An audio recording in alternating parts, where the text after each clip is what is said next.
Qaysi birini tanlagan bo'lar edingiz? 1 million dollarmi yoki 30 kun davomida har kuni 2 martaga ko'payadigan 1 sentmi? Ko'pchilik 1 million dollarni olib qochar edi, lekin sizga 30 kun davomida har kuni 2 martaga ko'payadigan 1 sentni olishingiz kerakligini tushuntirib bermoqchiman.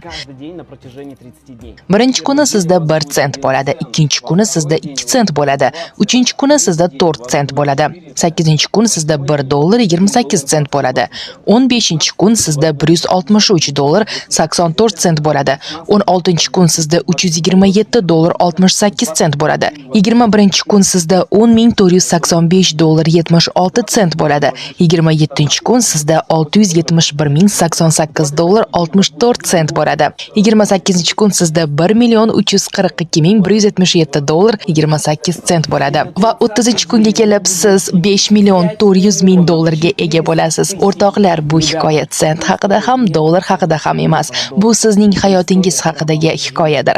Har kuni kichik qadamlar tashlasangiz, ular kuch va tezlikka ega bo'lishadi. Kommentariyalarda o'z izohingizni qoldirishni unutmang. vipperevod.uz